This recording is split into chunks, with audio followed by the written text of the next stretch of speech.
Hi, I want to come on today and talk to you about how we heal PMDD in the Red Tent program. You may have heard my podcast with Holly Fisher Higgins, which explains a lot about my journey and how R2T helps. If you haven't, I really recommend you have a listen to that. It's the Mind Speak podcast, episode 19.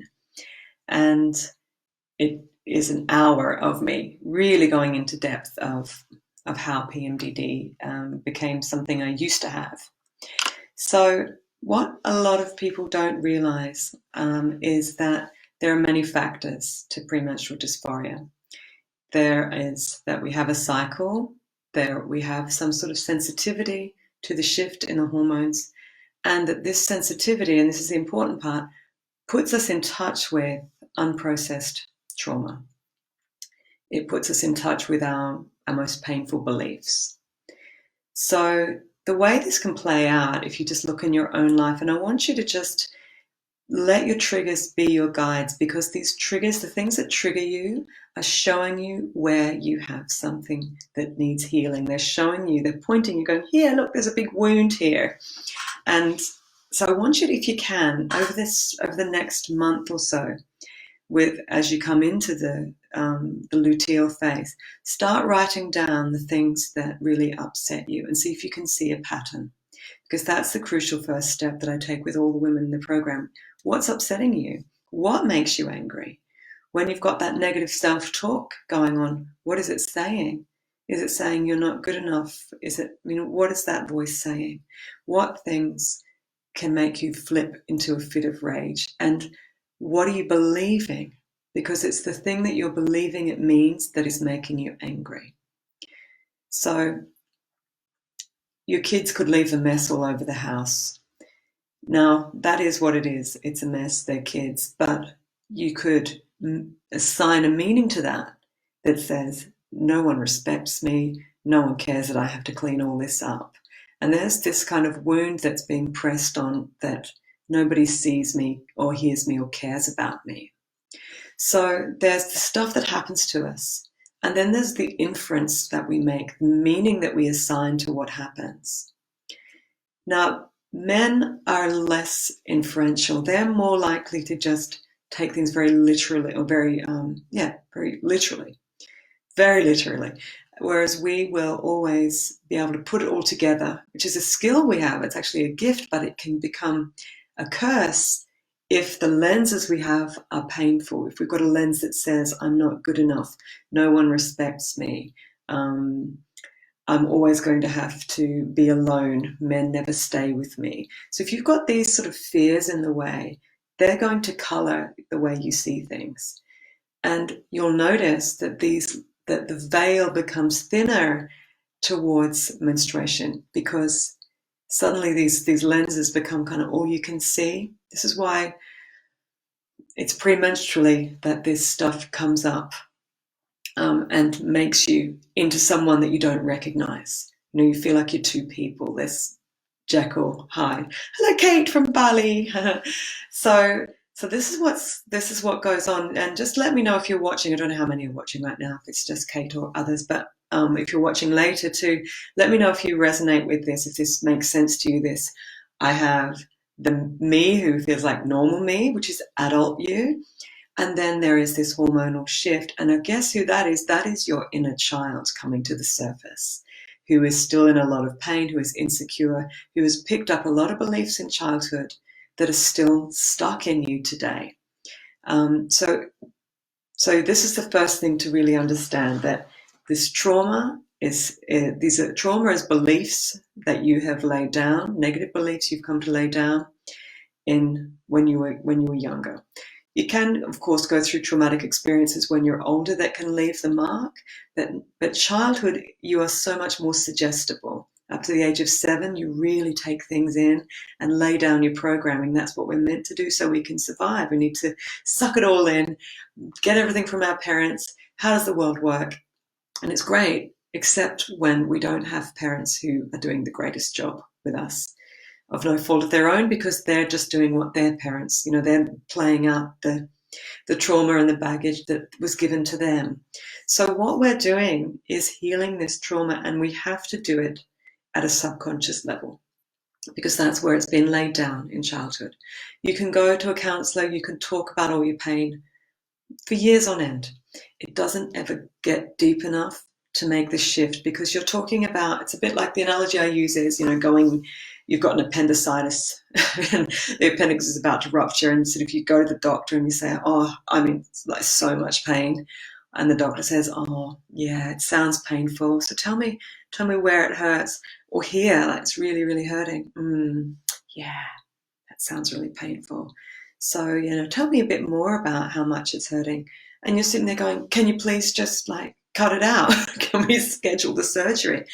So what we're doing with RTT, it's kind of like surgery without the scalpel, because we're going back to where you laid down these beliefs, and you get to experience it again with your adult awareness there, but also you get to feel exactly what you felt as a child. You were regressed all the way back to the scene, and you get to review it. And you will see the things you were believing as a child. And children are so egocentric, bless them. When we're little, everything's about us. So if you've got a parent who's dysfunctional, you don't know that. You think adults know everything when you're little. So if your mother is shouting at you and saying you can't do anything right, the simplest task is too difficult for you. As a client I had yesterday, went back to getting this message over and over again from her mother. The child, as a child, doesn't think, geez, you're a hopeless mother. How dare you speak to me like that? I'm actually fantastic. I'm doing the best I can. I'm only 4. What do you expect of me? The child doesn't do that. A child thinks, she's perfect, so I'm wrong. And that gets laid down.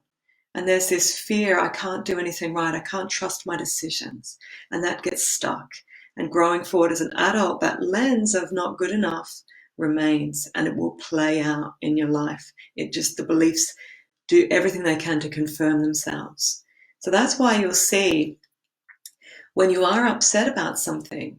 So let's say the kids have left a mess all over the floor, or your husband comes home late and he hasn't texted you to let you know he's going to be late, or anything that you might find gets you really upset in these premenstrual phases. What's going to happen is the belief, which wants itself to remain in you, it wants to confirm itself. It doesn't want you to find it out. It's been keeping you alive this long. It's like part of your programming. It wants to keep itself there. So it will try to prove itself. So there's mess all over the floor. You've got a lens in front that says nobody respects me. And that belief says, perfect, I can use this. Look, mess all over the floor. That can only mean no one respects you. But that's not true. It's not the only thing it can mean. There's mess all over the floor. Well, that's because the kids aren't thinking about that right now. They're in they're in the moment. They've just played, they've left a mess.